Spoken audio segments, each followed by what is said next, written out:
Assalamualaikum warahmatullahi wabarakatuh. Selamat pagi atau selamat siang atau selamat sore anak-anak. Bagaimana kabarnya semua? Semoga semuanya sehat selalu ya.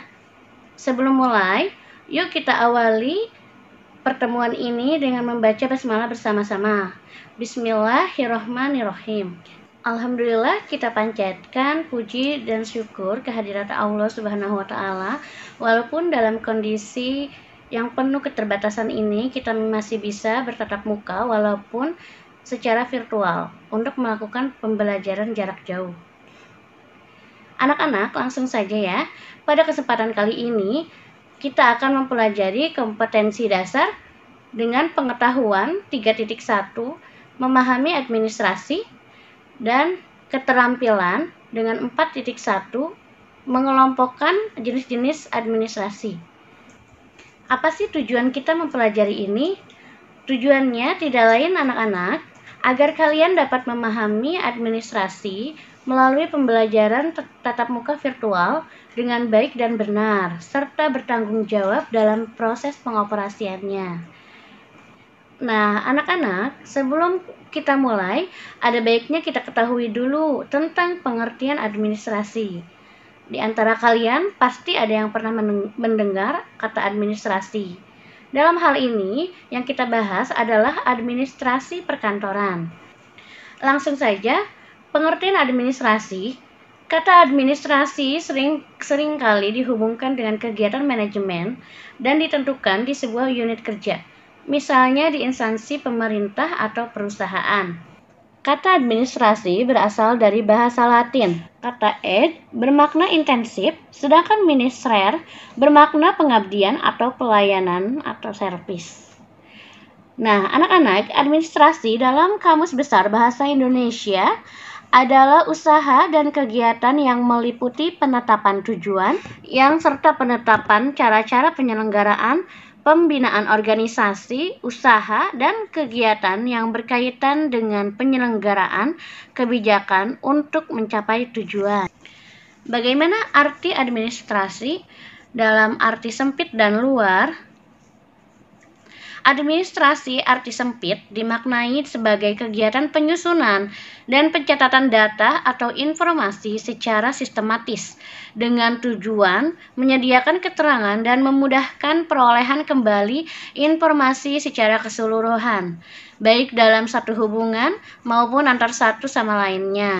Administrasi arti luas dapat diartikan sebagai hubungan kerjasama yang dilakukan oleh dua orang atau lebih berdasarkan pembagian kerja yang telah ditentukan dalam struktur organisasi dengan mendayagunakan sumber daya yang ada untuk mencapai tujuan secara efektif dan efisien. Baik anak-anak, Ibu akan menjelaskan apa saja yang ada di dalam unsur-unsur administrasi. Menurut pendapat De Liangji dalam bukunya Administrasi Perkantoran Modern tahun 2009, administrasi merupakan suatu kebulatan proses penyelenggaraan kegiatan yang mengandung 8 unsur administrasi, yaitu pengorganisasian, manajemen, tata hubungan, kepegawaian, keuangan, perbekalan, tata usaha, dan perwakilan. Ibu akan menjelaskan dari 8 unsur administrasi. Yang pertama, pengorganisasian. Pengorganisasian adalah rangkaian pembuatan menyusun suatu kerangka organisasi yang menjadi wadah bagi setiap kegiatan dalam usaha kerjasama mencapai tujuan yang ditetapkan sebelumnya. Yang kedua, manajemen. Manajemen adalah rangkaian perbuatan menggerakkan karyawan-karyawan dan menyerahkan segenap fasilitas kerja agar tujuan kerjasama yang telah ditetapkan benar-benar tercapai. Ketiga, tata hubungan. Tata hubungan adalah perbuatan menyampaikan warta dari satu pihak kepada pihak lain dalam usaha kerjasama. Yang keempat, kepegawaian adalah rangkaian perbuatan mengatur dan mengurus para tenaga kerja yang diperlukan dalam usaha kerjasama. Kelima, yaitu keuangan. Keuangan adalah rangkaian perbuatan mengelola segi-segi pembelajaran dalam usaha kerjasama. Yang keenam, pembekalan Pembekalan adalah rangkaian perbuatan mengadakan, mengatur pemakaian, mendaftar, memelihara, sampai menyingkirkan segenap perlengkapan yang sudah tidak diperlukan dalam usaha kerjasama. Yang ketujuh, tata usaha. Tata usaha adalah rangkaian perbuatan menghimpun, mencatat, mengolah, menggandakan, mengirim, dan menyimpan keterangan-keterangan yang diperlukan dalam usaha kerjasama. Yang kedelapan, perwakilan. Perwakilan merupakan rangkaian perbuatan menciptakan hubungan baik dan dukungan dari masyarakat sekitar terhadap usaha kerjasama yang dilakukan. Nah, selanjutnya, Ibu akan menjelaskan apa sih karakteristik administrasi. Yang pertama, adanya sekelompok orang. Maksudnya adalah kita memerlukan peran pihak atau orang lain untuk menjalankan administrasi terkait persuratan tersebut. Yang kedua, adanya kerjasama.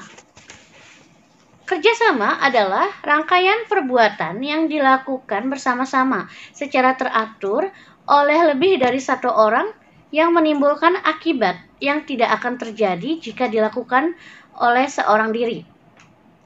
Yang ketiga, adanya proses atau usaha yang berkesinambungan. Contohnya, pencatatan pembayaran gaji yang merupakan bidang keuangan. Sudah tentu berdasarkan catatan kehadiran milik pegawai tersebut. Keempat, adanya pembagian tugas.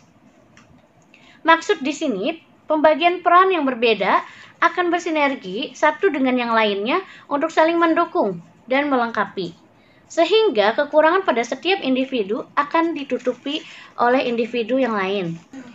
Kelima, adanya bimbingan kepemimpinan dan pengawasan.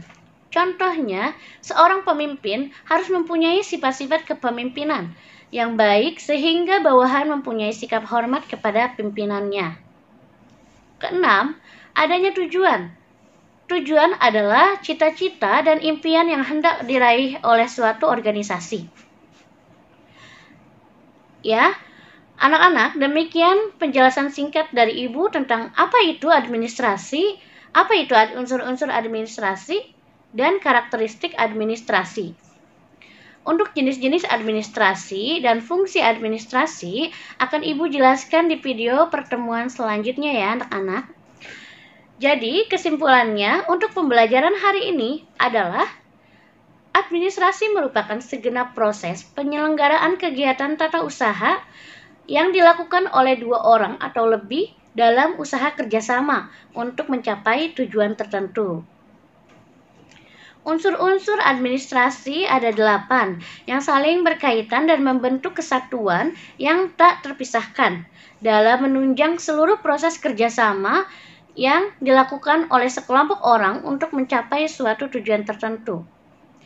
Ketiga, karakteristik administrasi ada 6. Untuk modul, nanti dapat diunduh di ruang kelas maya. Terima kasih atas perhatiannya. Sebelumnya, Ibu mengingatkan kepada kalian semua selalu menjaga kebersihan dengan melakukan protokol kesehatan seperti mencuci tangan, memakai masker, dan selalu menjaga jarak. Mari kita tutup pembelajaran kita ini dengan mengucapkan hamdalah. Alhamdulillahirabbil alamin. Selamat pagi, selamat siang, atau selamat sore anak-anak. Wassalamualaikum warahmatullahi wabarakatuh.